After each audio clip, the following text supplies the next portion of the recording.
3 দিনের জন্য দীঘা চলে এসেছি। এবারে অবশ্য দীঘা আসার মুখ্য উদ্দেশ্য জগন্নাথ মন্দির দর্শন।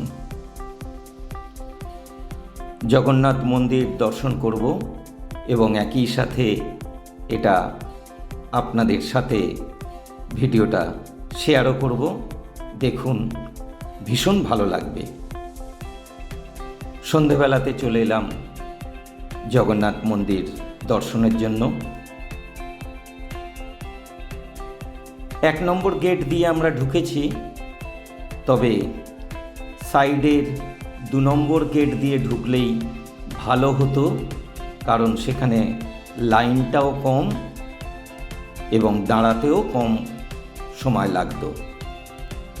যারা পুজো দেবেন এবং মন্দির দর্শন করবেন তাদেরকে বলছি, সাইডের 2 নম্বর গেট দিয়ে ঢুকবেন, সেখানেই প্রসাদের ডালা পাবেন এবং মন্দিরে ঢুকে যেতে পারবেন।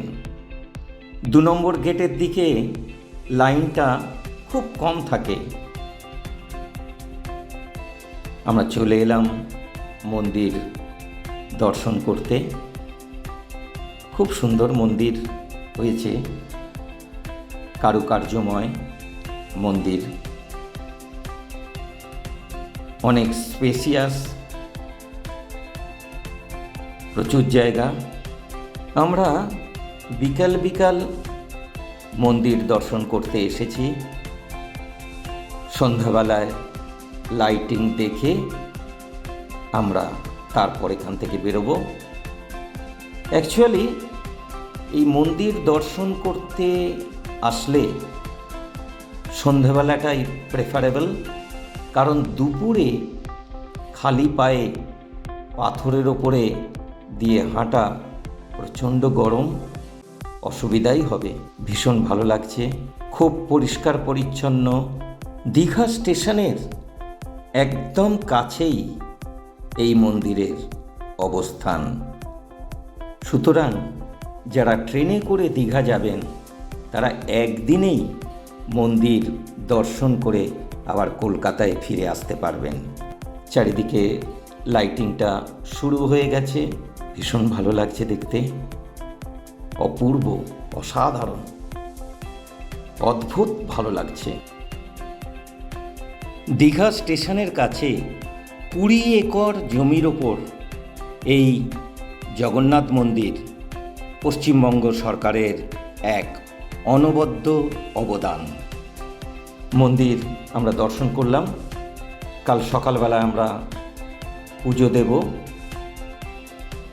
আজ এখন আর পুজো দেওয়ার ঝামেলায় গেলাম না। মন্দির ভীষণ সুন্দর হয়েছে, ভিতরে অনেক জায়গা, দারুণ ভালো হয়েছে মন্দিরটা। এই পুরো মন্দিরটাই তৈরি হয়েছে উড়িষ্যার পুরী মন্দিরের মতো ট্র্যাডিশনাল কলিঙ্গ স্টাইলে। পাশেই একটা জায়গা থেকে মহাপ্রসাদ বিক্রি হচ্ছে 50 টাকা করে মহাপ্রসাদের প্যাকেট। ছোট ছোট গজা আছে। বাইরে থেকে মন্দিরের ছবি তুলতে দিলেও ভিতরে দেবমূর্তির ছবি তুলতে দেয় না, অর্থাৎ জগন্নাথ, বলরাম এবং সুভদ্রার ছবি তোলা স্ট্রিক্টলি বারণ। সবাই আমরা দারুণ উপভোগ করতে লাগলাম। এখন প্রচুর ভিড় হচ্ছে এই মন্দিরে। একটা কথা বলে রাখি, এই মন্দিরের ফ্লোরিংয়ের জন্য যে সমস্ত মার্বেল, সেগুলো এসেছে ভিয়েতনাম থেকে, এবং মন্দিরের দেয়ালের স্যান্ডস্টোন এসেছে রাজস্থান থেকে। জগন্নাথ দেব সবাইকে ভালো রাখুন, এই প্রার্থনা করি। জয় জগন্নাথ। যারা আমার এই ভিডিও সিডিটা দেখলেন তাদের প্রত্যেককেই আমার তরফ থেকে ধন্যবাদ এবং নমস্কার জানাই। সবাই ভালো থাকবেন। শেষ করছি অমিত পাল।